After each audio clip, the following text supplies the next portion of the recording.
माननीय सदस्य Shri लाभू Shri Krishna ji.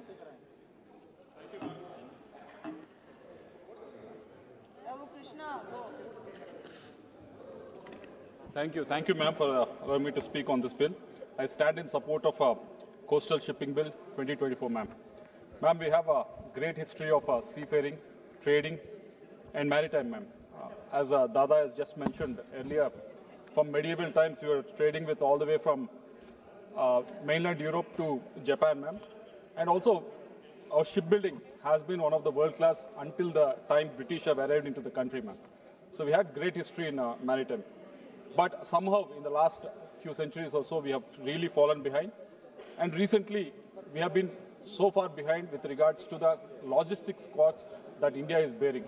When we look at logistics cost that India does have on par with the GDP, we have almost 13 to 14% of the cost that we have to pay for the logistics, whereas the global average is around 8 to 9%. So this is actually hampering the MSMEs, the manufacturing sector that is there in India. So to bring down this logistics cost, this bill is definitely very much needed, ma'am. And also the second reason that this bill is needed is with regards to the only 6.4% of the transport mix across the country that is happening with the waterways, either inland waterways or outside in the ocean as well. So this is very less when compared to the world average. So this bill is very much necessary to increase this transport mix so that more goods can be transported, ma'am.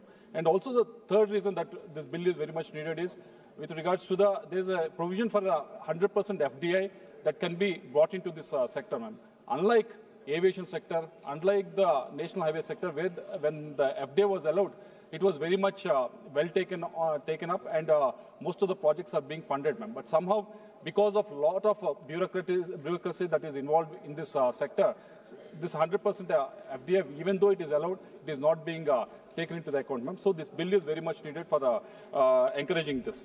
Coming to the suggestion that I want to make, there's three suggestions, ma'am.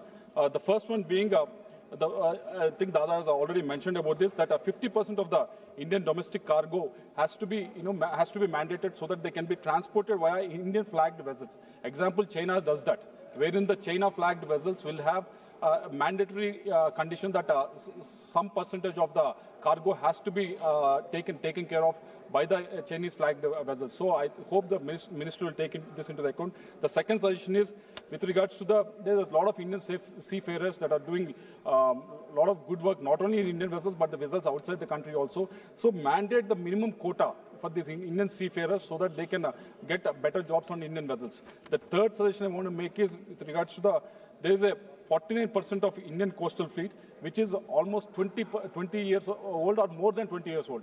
So the requirement that these people are asking is to provide low-cost capital and long-term financing so that because the shipbuilding as a whole, as an industry, it needs to be developed. We don't have a Indian shipping vessel fleet that when compared to even the small countries like France and Italy, they have their own shipping liners, but somehow India doesn't have it. Even China has it as a big nation. So I think we need to look into direction for that to happen. This low cost and long-term financing is the need of the hour. I hope the minister will take this into account. Coming to the Andhra Pradesh, when we have to talk about the shipping bill, we have to talk about Andhra Pradesh, ma'am, because we have one of the longest coastal line of 1,000 kilometers, and we have the 3 major ports and 12 non-major ports as well, ma'am. We have been coming on board with regards to by becoming a hub for the shipbuilding and maritime trade.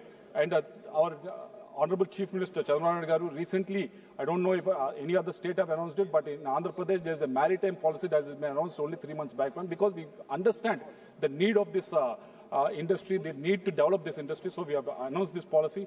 So because of this, there are 5 shipbuilding and ship repair clusters that the Union government has announced, and one is coming to Andhra Pradesh. I thank the minister for sanctioning this. I can thank the Prime Minister also for sanctioning this, ma'am. But on top of this, on top of allocating this shipbuilding and ship repair cluster, what I request is there's a Buckingham Canal that's there from last 100 and 150 years that goes via my district of Guntur all the way to Chennai, which will reduce the shipping cost and maritime cost. We have a lot of coastal line, lot of ports, ma'am, but at the same time, if there is a inland shipping process also with this Buckingham Canal, I think that will actually bring down the logistics costs I've mentioned earlier. So I request the Honourable Minister to look into this. And last 2 points, ma'am, that this sector needs to be developed. That's why we brought in Andhra Pradesh, brought in the maritime policy. But for this sector to develop, there are two things that needs to be kept in mind. One is robust security mechanism that has to be there, and there's a urgent need of safeguarding the port assets. Why I'm telling you, ma'am, there's robust security mechanism because the one example I can give you is Visakhapatnam port. There's an incident that happened in the last year around February, March, ma'am, wherein there's a shipping container that have come from Brazil to Andhra Pradesh. They've imported seafood, ma'am, so that seafood for some industry related to the shrimp industry, ma'am. They imported the seafood. Somehow that Interpol has sent a message saying there is a cocaine that has been coming in. And because someone has alerted, the container that has come into the Vizag port, it has been stopped. Okay, they stopped it. I understand that. But there's a process, due process that needs to be followed. Maybe take 10 days, take 20 days, take 1 month. But the whole process extended by 9 months to clear that there's no cocaine that is being transported in that shipping container. If the process takes 9 months, ma'am, imagine if someone has to come and invest in the sector in India. So how will they be encouraged when this whole process can take 9 months? Eventually, I have to say it in the house, even my name was dragged into that incident. My name was that somehow it is associated or something, but eventually there's nothing that has been found. But why I'm telling this example is 9 months of clearing a small issue doesn't sound well when we are asking for FDI to come in, 100% FDI to come in. So I request the minister to look into this issue. Second issue, ma'am, with regards to the Kakinada port. Kakinada port, my fellow MP is also sitting here, and I'm mentioning this issue because we need to safeguard the port assets. Because I'll give an example of what has happened. There was, in the previous government, what has happened was this Kakinada port, which was valued around 2,500 crores for the 40% stake. It has been taken by force by 494 crores. Whereas where it is owned by 2,500 crores, it has been taken out for 494 crores. Ma'am, this might happen. This will happen. This might happen. Maybe in the inside trading or whatever it is. Ma'am. But the problem, the crux of the problem here is the maritime trade gets affected. Whatever the goods that has to be transported from this port gets hampered because of this non-protection of the port assets, ma'am. So I request the minister to actually look into how these transactions are being done so that there is some transparency. Because as a country, we also don't want to lose any of this.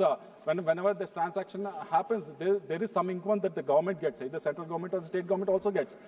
Definitely, there are so many people that are involved. There are so many employees that are involved in the port, working in this port. They also get affected. So I request the minister to look at it. When we are looking for 100% FDI to come in, when we want the whole thing to be streamlined and much more process-driven, I request the minister to look into issues with regards to the security as well as safeguarding of the port assets, ma'am. With this observation, I support this bill wholeheartedly, ma'am. Thank you.